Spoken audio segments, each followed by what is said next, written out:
Welcome everyone to today's webinar, Unlocking Direct Current, Why AC Needs DC with CurrentOS. We are thrilled to have you join us today. Our hosts are Yannick Neret, President of CurrentOS, and Ronald Niehoff, Standardization and Development Specialist at Eaton. Eaton is a valued partner and board member of CurrentOS. Before we dive in, just a few housekeeping notes. Feel free to ask any questions in the chat. We have set aside plenty of time after the presentation to address your questions and have a discussion. This webinar is being recorded, so if you would like to receive a copy, please let us know in the chat or via LinkedIn. And follow CurrentOS on LinkedIn. It's a great way to stay connected with our vibrant DC community. Now, without further ado, Yannick, let's get started. Over to you. Okay, thank you. So again, welcome all of you for this presentation. Very happy to have you here on board. Very happy to run this new webinar. We are here to explain a little more, a little deeper the DC benefits and the DC features. But just before, an update on CurrentOS. So our partnership is growing. We are now, if I'm not wrong, I counted this morning 64 partners. And when I mean partners that have signed an agreement with the foundation, and this agreement being mainly an IP policy. These partners are in very wide and diverse activities. Product manufacturers like EV chargers, but also circuit breakers, elevators, heat pumps. So this is also new since last seminar. Okay, we have now elevators, heat pumps, cables, and we have a lot of also other actors of the industry like engineering, installers, general contractors, more and more universities, certification labs, and we are in contact with more and more trade groups. As you can see, the list is expanding. So a very great moment for the foundation to welcome so many new partners. Let's move to the next slide. So as a reminder, our world is electrifying.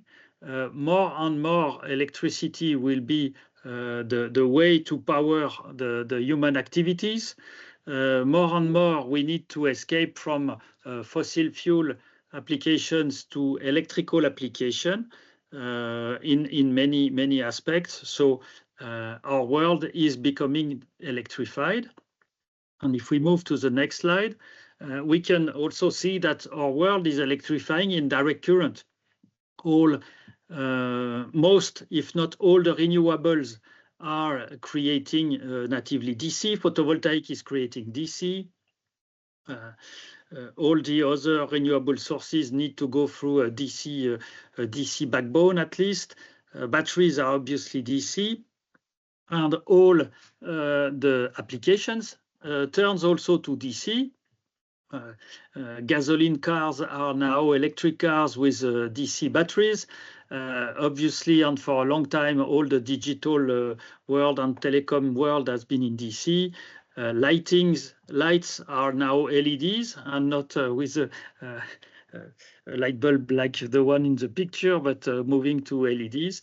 So everything is turning to DC. So the main question is, are we right to continue to interconnect all these with an AC backbone, or should we go to a DC backbone? We move to next slide. And to move to a DC backbone, first we need to get or to develop system specification, system approach in order to ensure the interoperability of all these devices. And from this, make pilots and learn the real benefit of DC.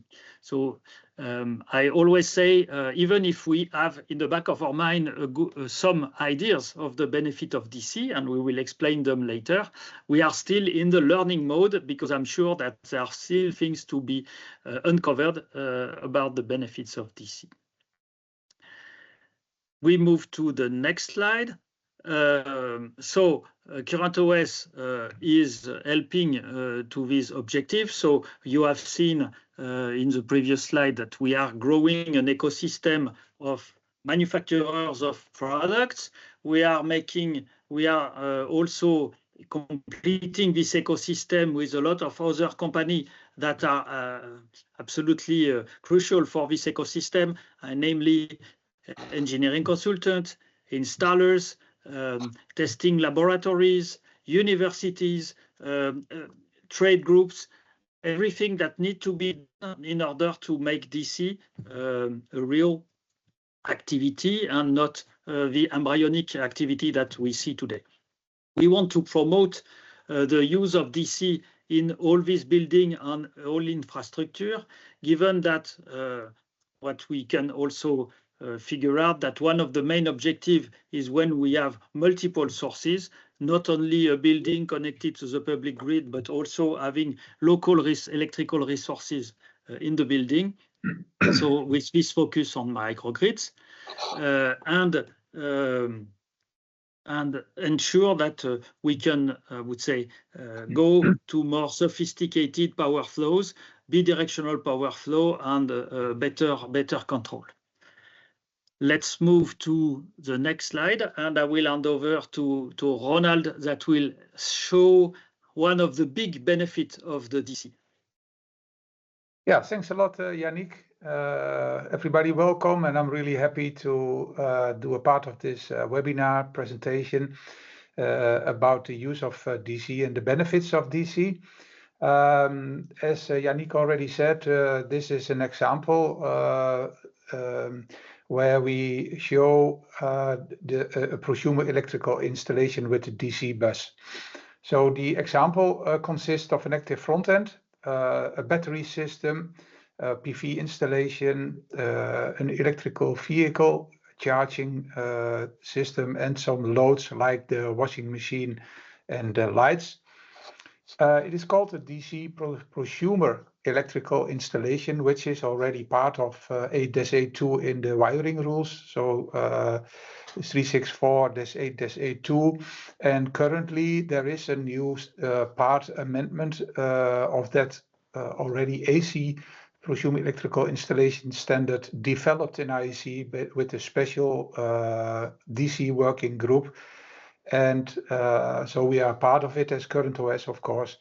So the special characteristic of such a prosumer installation is that there is a shared cable for distributed sources and loads.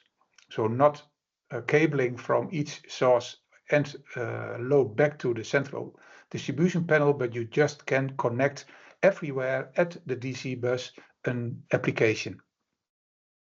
The purpose of such an installation is to have as low as possible power exchange with the public AC grid, which is of great benefit, of course, for the use of energy and which will help also the energy transition quite a lot.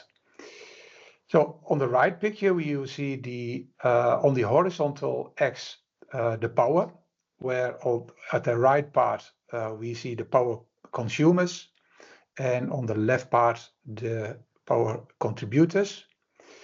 On the vertical X you see the voltage, and it is only shown the normal operating band, so where all the applications, all the equipment is in normal operating mode. And there are two voltage bands displayed, which is the 350 volt, which is an equivalent for 230 volt AC, and 700 volt, which is an DC equivalent for 400 volt three-phase AC systems. There is in a voltage band which has a label 350 or 700 volt, a droop or a tolerance on it. The droop for a 350 volt system is from 320 to 380, and this is called the nominal operating band. So if you look to the different applications in our example circuit, we are having a PV panel.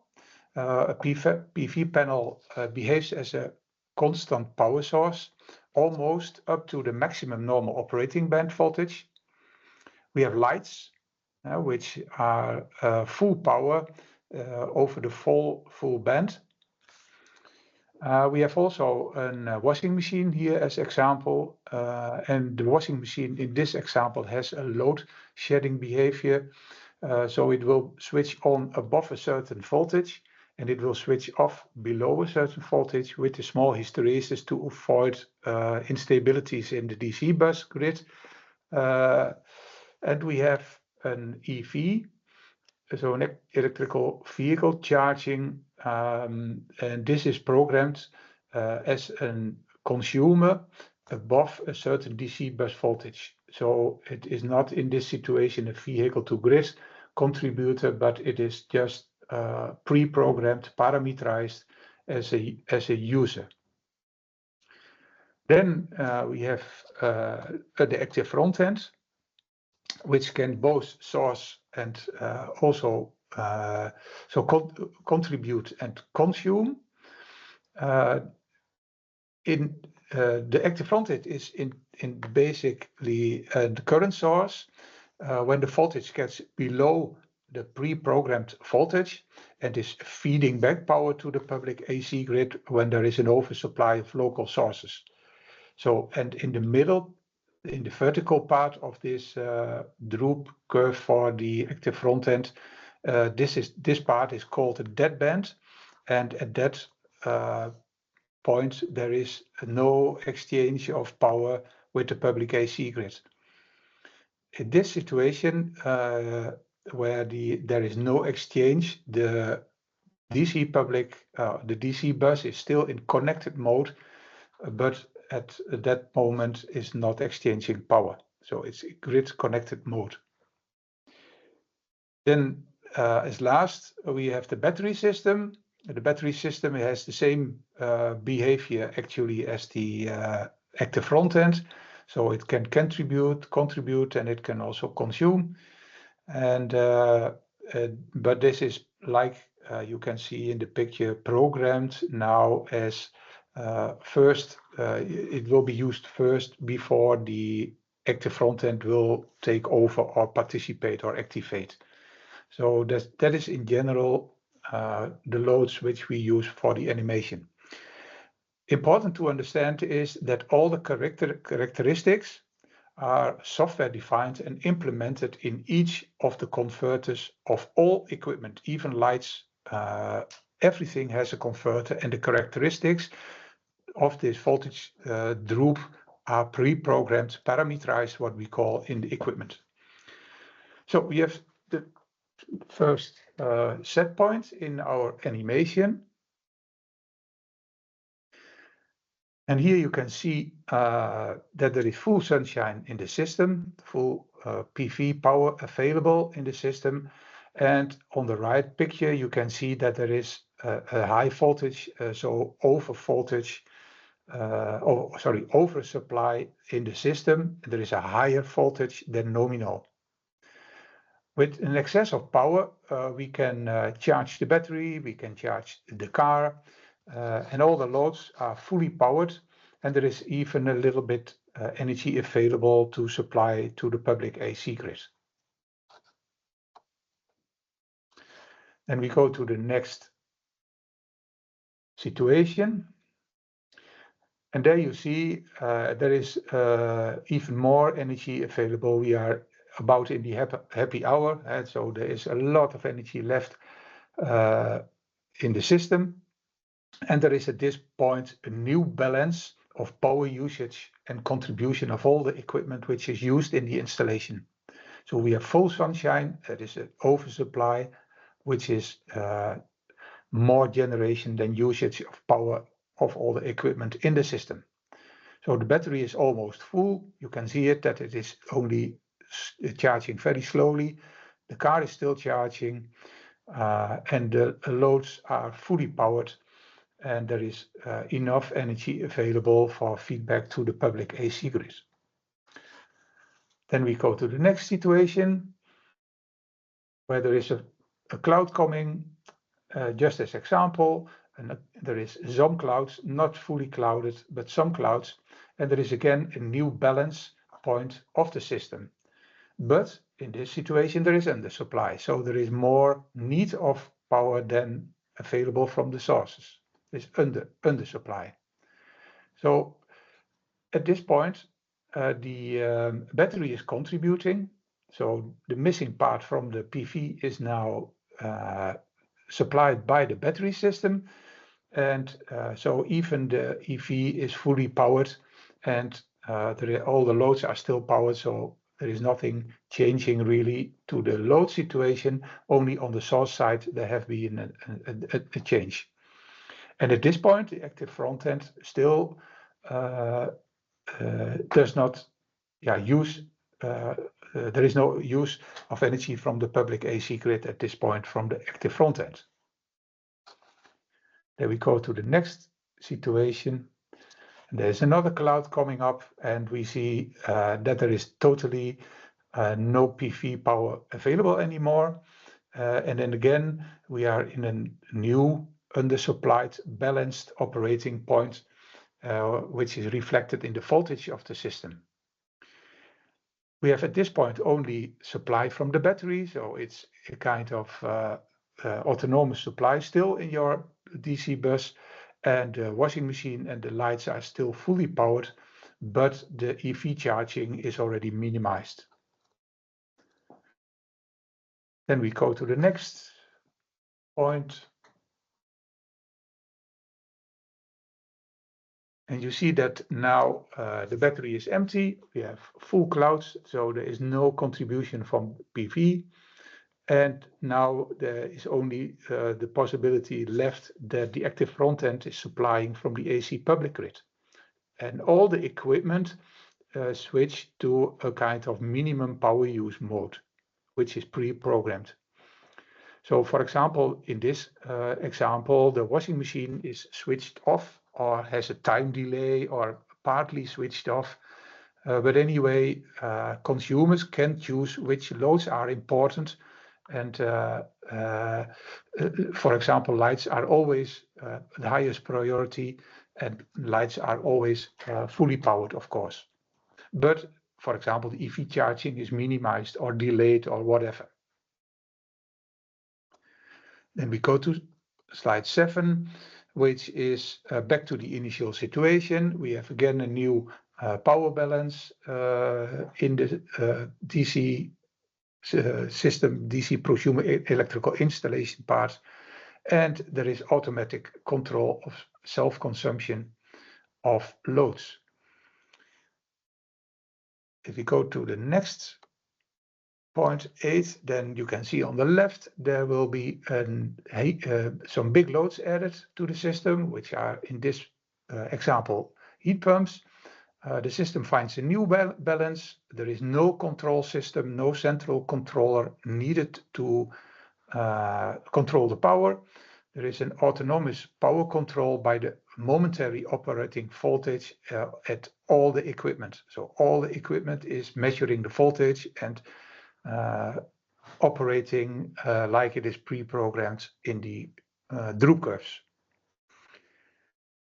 Okay, then you see that it is possible if you change the droop settings of devices, and whether this is manually or automatically happening, you can change the behavior of your full systems and of all the connected equipment. And you can change droop settings based on events or scenarios, for example, day-night scenario, week or weekend scenarios, high or low energy prices, but also because of the weather.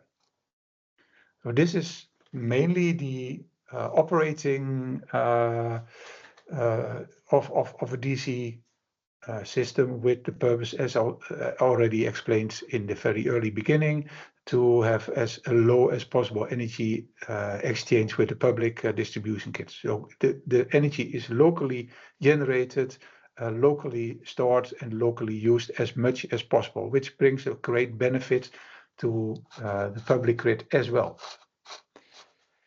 Okay, then this system can contribute a lot to power congestion.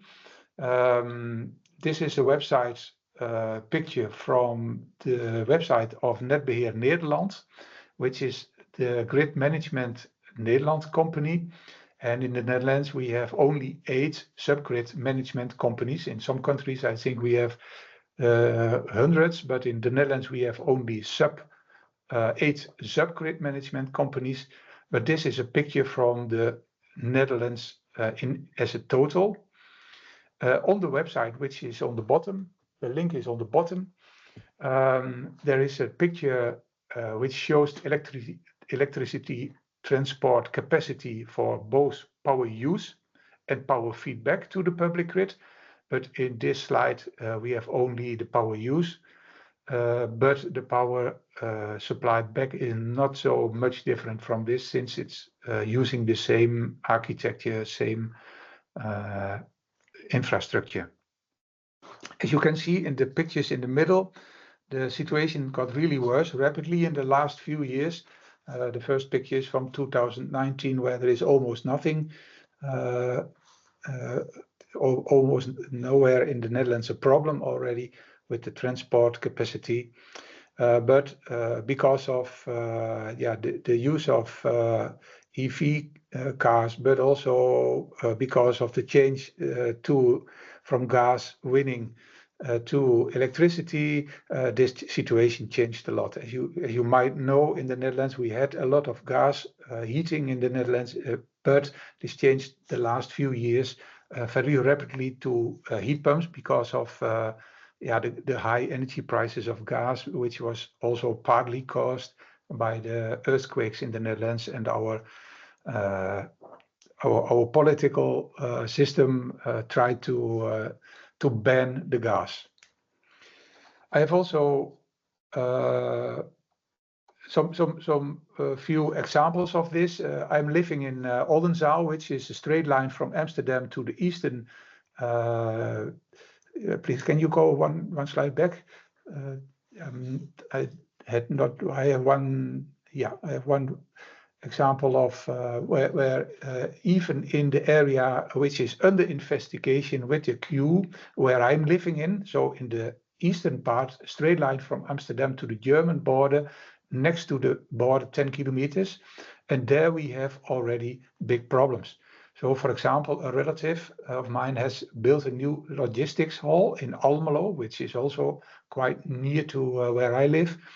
But he built on the roof a large PV installation, but he cannot connect it. He is not able, not allowed to get a connection over there. And another example, I'm living next to an airport, and there is an innovative company, Lucy, working on the development of electrical airplanes. But also the Lucy company could not get a local grid connection for charging of airplanes. So also there are immediately problems for companies to settle and to get their energy. Same happened in Teuge, which is more to the left in the red part.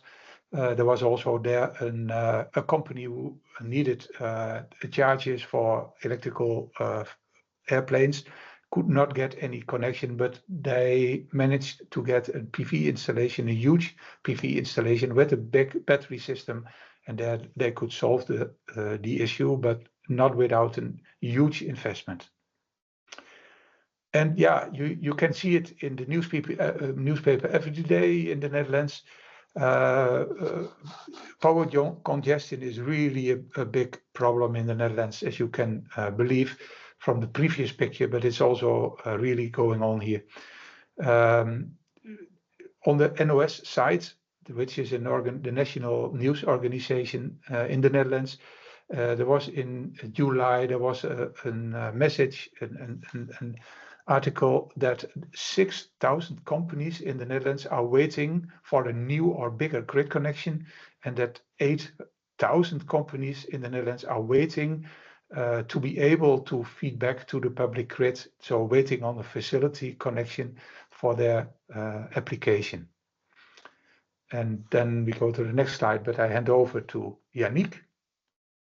Thank you very much, Ronald, and thank you for this illustration of the Netherlands. I think it's very insightful to see how in a few years, in a 4 or 5 years, the situation came from it's okay, we have power, to a situation where we are in a big crunch and we lack of power. So we could say the Dutch didn't do their job well, but if you look at the press around Europe, at least, and not only Europe, you can see that this is coming almost everywhere.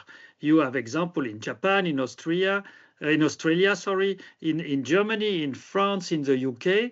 So, well, this power issue is becoming an issue everywhere, especially because of the growth of digital installations, data centers, and also about EV charging infrastructures.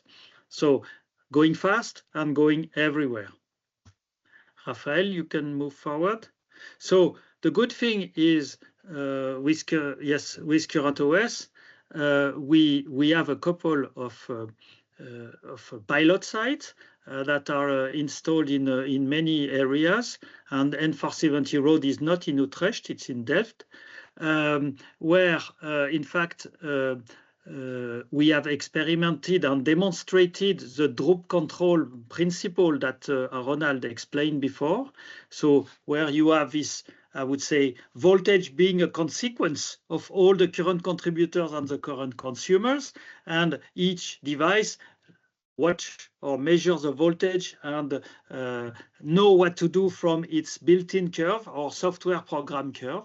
So this is demonstrated, and one of the main outcomes of these pilots was to understand that the main DC benefit is not to gain a few % of efficiency on the converter or to gain a little bit of copper. Well, in copper it's huge, but the main benefit was to reduce the power demand of all these installations. And instead of we demonstrated that the power demand can be reduced by a factor of 2 to 5.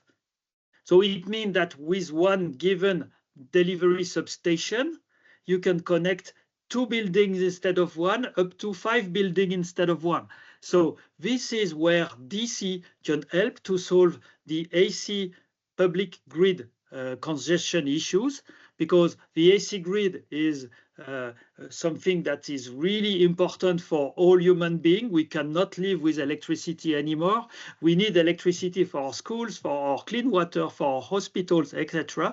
So each building, each installation need to, I would say, contribute to make this public grid stable as much as possible, and doing each of us, each building installation making contribution, thanks to the DC microgrid principle with distributed drop control, can help a lot to solve this. It's not the only thing. We know that the AC grid people are investing billions and even hundreds of billions to increase the capacity of the grid. But I would say on the consumer side, we need to do the best, and DC with the drop control principle can help this. Can we move forward to the next slide? So one objection that we have with DC is always, yes, but DC is dangerous. Well, first, the DC is not more dangerous than the AC. It's just that we have to take the right protection measures. And one of the key electrical rules of CurrentOS is to recommend ultra-fast protection and semiconductor protection when it comes to DC, because faults are going much faster than in AC. We change from inductive sources to capacitive sources. So the current flow in case of fault are much faster. So one of the big change that we can do today compared to the 19th century is to bring in power electronics for protection, so that direct current becomes safe and become even safer than what we used to do in AC up to today. We are pushing this at the IEC level. Current OS is a liaison A member of the System Committee LVDC of the IEC, and we are promoting this. We move to next.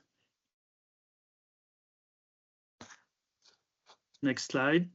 Yes.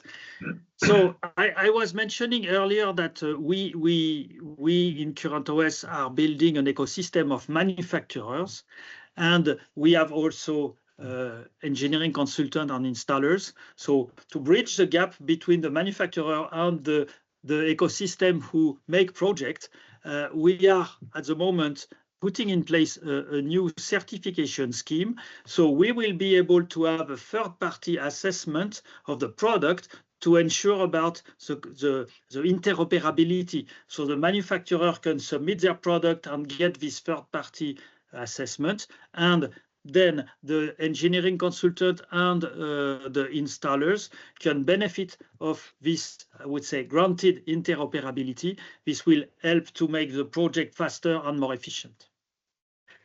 We move to next. So obviously, we would like to have even more partners than we have today. So we just invite you to join if you are not yet a partner of Current OS. So either you are a manufacturer or someone who, your company being in the business of deploying electrical installation, and you can, I would say, contribute to design the future and update. Current OS is open by nature. So we are here to welcome all the new ideas, all the contribution from all the partners. We have a very different work streams on the technical side, on the marketing side, on the education side, and also at global level. We just started a North American committee earlier this year, and we expect to have other local committees to, I would say, adapt with the local constraints and the local habits and make it more effective. We go next.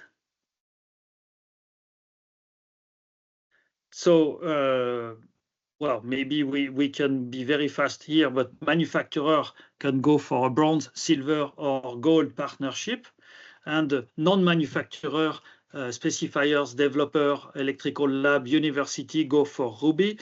The yearly fees are adapted to the membership level and to the size of the company.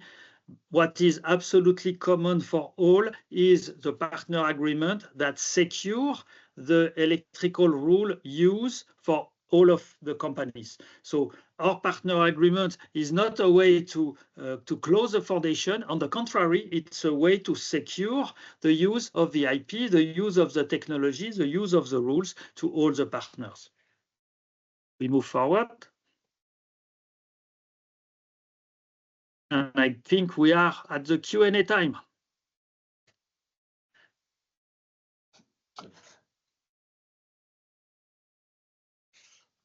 Let me go back in the chat. So I don't see question in the chat yet. Yes. You know what I will do? I will kick off the discussion with this quick survey.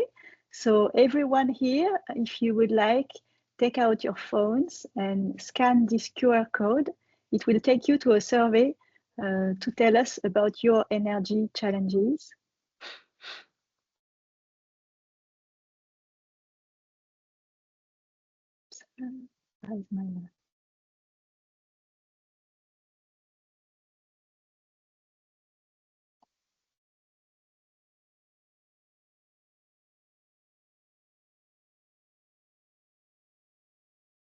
So it will help us to Your answers here are extremely important, but it will help us to fine-tune the content of the future webinar, but also to better explain and better support you in this, I would say, big change in the electrical distribution approach.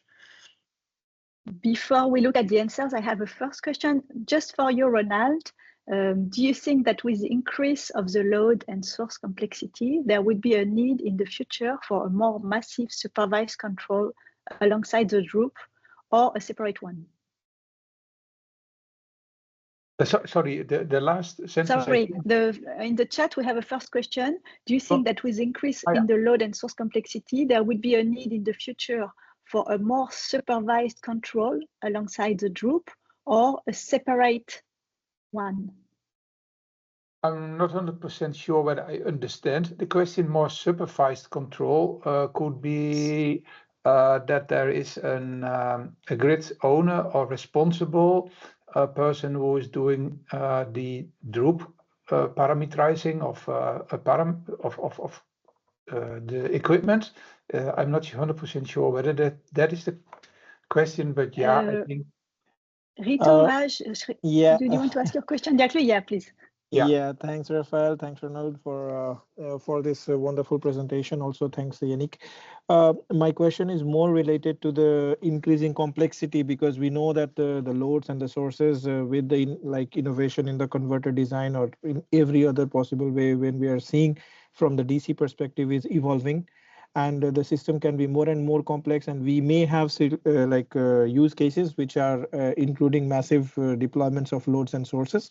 So in that case, do you think a simple group control would be sufficient, or in those cases we need specific supervisors to maintain selectivity and the continuity within the infrastructure for such scenarios? It's more from that perspective. Oh, okay. Yeah.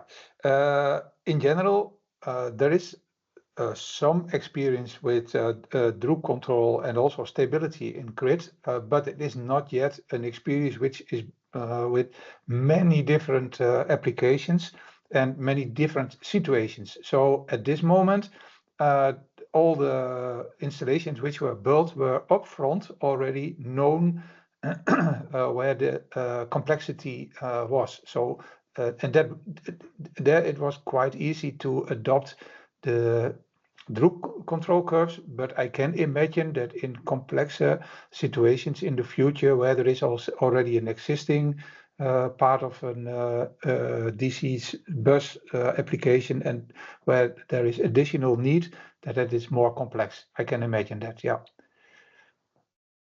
Well, thanks.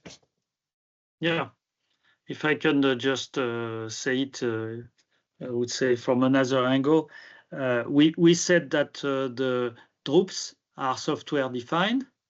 So obviously, and Ronald said it, we can change them. So being, I would say, driven just by the voltage does not exclude an external and additional control from software or from the web.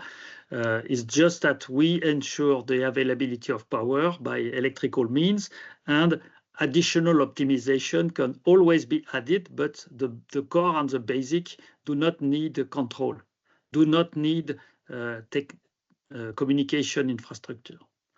Maybe we can move to the other question. I see thanks, Wilbert. Yeah, please go ahead, yeah. Yeah, Wilbert asking about do we have development with company for ventilation unit or chillers? So maybe I mentioned it too quick. We have already a company named Ariba Technology making DC heat pumps and including the full air quality control in a building. We are also in discussion with two other big names of the heat pump world, and we'll announce this shortly. But well, let's say for the moment, cross finger. Until they have signed the partner agreement, they are not yet partners, but we are close to announce two other heat pumps guys. Okay, thank you. Thank you. And if I look at the Another question about the voltage levels, yes, absolutely. well, Oh, can it's I important to. Can I just add something to that with the Yes. ventilation units? So if you go and look at the fact that the back in 2009, the Eco Design Directive was issued in Europe, and it was updated in 2021. And part of that is the shift from AC computational motors in a lot of ventilation. I was going to put this in the chat, but in a lot of ventilation and fans, they actually now have to use EC computational motors because of the EU directive, and a EC motor is by its very nature DC. So actually, a lot of the HVAC equipment, not compressors and heat pumps, they're slightly different, but in the ventilation world, a lot of what we're actually getting is a Edison HVAC connected to a Tesla inefficient AC system. So it's kind of like there is a lot of change that's happening in the market currently, but it just happens to be you've got to go and ask people, can I connect it? Mm-hmm. Thank you, Adam. Thank you, Adam. Yeah. Regarding the voltage levels, it's important to understand a few things, and maybe we can add more explanation about this in the next webinar. You will always consider or always find a voltage that is much more optimized to one given installation, okay? Always. The question is, we are, with CurrentOS, trying to build a system where several vendors can connect their product, okay, and make it interoperable. So obviously, there will be a voltage that will be a little too high for one and a little too low for another. But we have to compromise and align here. And we have a couple of rules that are also coming from the standards, where first, if we are in an environment where we don't have skilled people, we don't have electrician specialists, but just visitors, like you and me in any kind of public building, first, there is a maximum voltage that is, I would say, an habit, which is 400 volts. And in DC, when we go from one voltage band to another, it's not like in AC where we multiply by square root 3. In DC, we multiply by 2. So we have this so-called 350 volt system that is really I would say the substitute or potential substitute to 230 AC, because all of the electronic 230 AC products are already designed for a permanent 400 volt DC. So this is the first one. And second, when we move up, we need to multiply by 2. And we reach this 700 volt, so-called 700 volt band, so 640 to 760. And then we can have the room for another one that is even bigger, the double, 1400 volts, that we expect to use for very high power charging infrastructure. So this is why these voltages are chosen. And again, there are always, we have people in data center willing to have 840 volts, and we have people in the motor and speed drive that prefer 650 volts. So there is always someone who would like to be a few percent higher or a few percent lower. But the question is, do we want to get a few percent of savings on the current thanks to this, or we want to have, I would say, a good compromise for everyone so we can connect a lot of products. And today we can connect together in a CurrentOS system. We can connect together elevators, heat pumps, EV chargers, photovoltaic generation, the fuel cells, battery charger. So a lot of things are already possible with the system we have defined. Yeah. Exactly, and don't forget that there are also already other platforms working on somewhere the same voltage levels. Yeah, these voltage are a consensus. Yeah. So our friends from Open DC Alliance in Germany working more on the industrial side, industrial applications. They name it 650, but the definition of the nominal bounds are exactly the same as the one in CurrentOS. So it's more a matter of naming than a matter of technical definition. Yeah, Indeed. Open to other questions. There's one question from Adam Selfie. How do you see the AC to DC transition and the role of hybrid AC DC buildings will play on the short term? Yeah, I think in general, DC buildings are probably not yet at this moment. Fully DC is not yet possible at this time because of the lack of available components. So we have to start with AC DC hybrid buildings. On the other hand, there is already a lot in DC, so lights are there. We have now a heat pump company joining. There is a lot of applications like on the IT structures in DC available, EV charging DC, PV systems on the roof. So there is an increasing amount of devices, equipment available, but for the moment there is still not. It's still not possible to have it 100% DC, I think. Yeah, and also we are in a chicken and egg issue. People cannot develop if there are no standards. The standards are not existing if we don't have a deep knowledge of what needs to be standardized. So this is exactly the role of current OS, is to accelerate a bit of everything, trying to make this ecosystem of manufacturers. And honestly, manufacturers, what we expect from them today is not to invest billions into high series of products. We don't need millions of DC washing machine now, but we need, let's say, small series, multiple samples to make this. I was mentioning before the compound we made in Middle East. We have installed there a couple of washing machines, a couple of microwave oven, a couple of air conditioning, all working together. From that, we learn more, we make better standards. These standards are under writing at the moment. And it helps also the electrical inspector to learn about DC. So we are trying to accelerate the maturity of these DC systems. And obviously, we will not shut down or totally substitute the AC. AC will remain. We need the AC grid. It's absolutely, I would say, vital for the human civilization. But we can bring some new values with DC. So hybrid AC DC is key. Yeah. Yeah, just to... Yeah, sorry.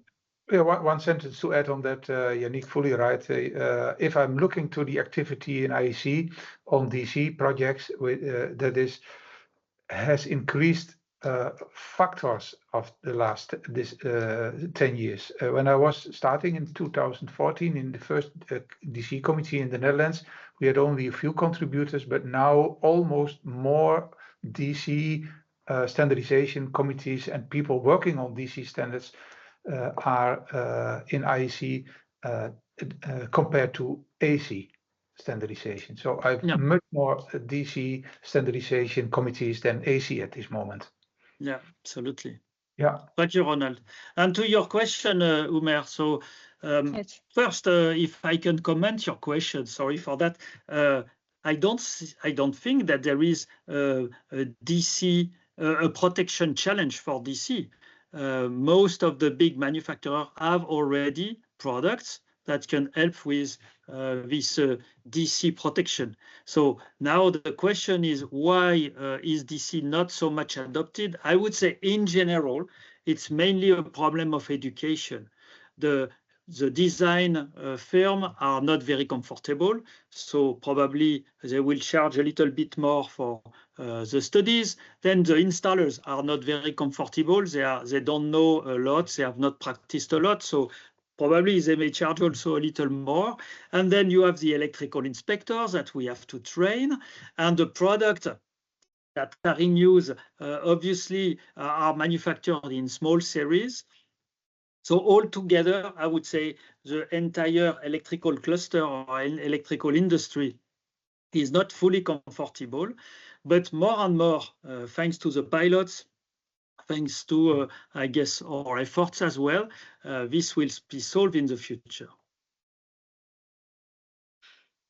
We have inside CurrentOS, sorry to add, an education committee that is starting. We have already 8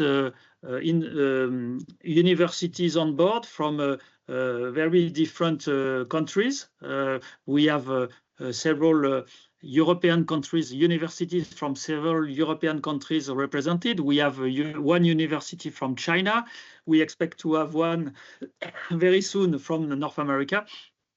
So more and more, we are building this ecosystem, and inside the education committee, we are trying to develop, I would say, a common cursus plus also MOOCs and other training material to help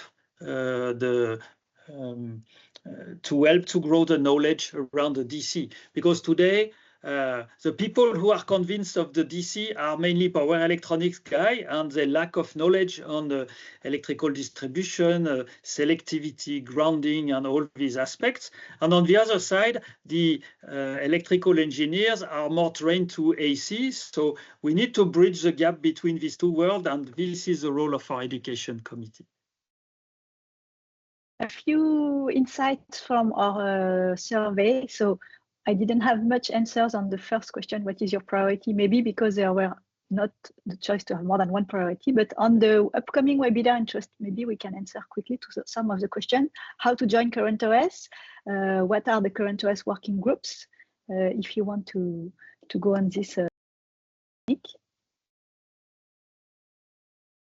Sorry, Raphael, can you say again? So I'm sharing my screen with the survey. So but we don't see it. We have a few questions.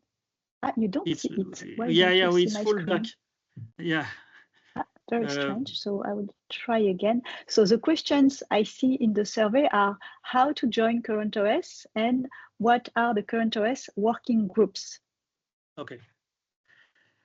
So how to join CurrentOS? So very easy. On CurrentOS website, you have an email link, info@currentos.foundation. Please send an email and we will provide you the partner agreement for your review. We will also probably organize together a call to better know each other and explain better. So this is how to join, and I missed the second question. Raphael, help me. The working groups, maybe a few words about the working groups. So working group, we have a very big technical committee with 7 or 8 subgroups. So we have one committee on the system reference document. We have one subcommittee on the converters, one on the protection, one on the cables, one on the harmonization between North America and Europe, one on standardization and coordination of our effort at standardization, and I'm certainly missing one or two. So that's the technical part. Sorry, one very important in the technical committee. We have a subgroup that take time to have regular communication with OpenDC Alliance engineers. We have regular meeting with Emerge Alliance engineers, and we are establishing at the moment connection with an alliance in Korea and another alliance in China. Our role, our DNA is to be open to other ideas and to, I would say, converge as much as possible and not invent something that would fit only with one country, but work on something that could be acceptable for the world. So that's the technical committee. We have education committee I mentioned before. We have a big marketing committee with also 6 subgroups working on organizing LinkedIn webinar, organizing our presence on the social media, renewing our website, making diverse aspect of the marketing. And sorry, Raphael, if I forgot some. So that's for the marketing. And we, last but not least, we have a North American committee that help to, I would say, better connect with local constraints. I was mentioning before the harmonization between National Electric Code in the US and IEC habits.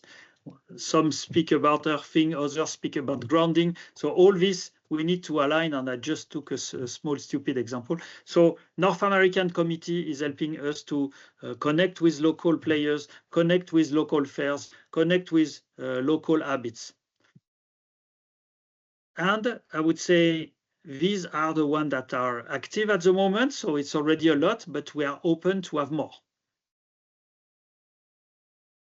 Wonderful. I don't see any more questions, and we have reached the end of our allotted time. So maybe we should be thanking everyone for joining today. I will share the recording on LinkedIn, so please check it and share it if you want.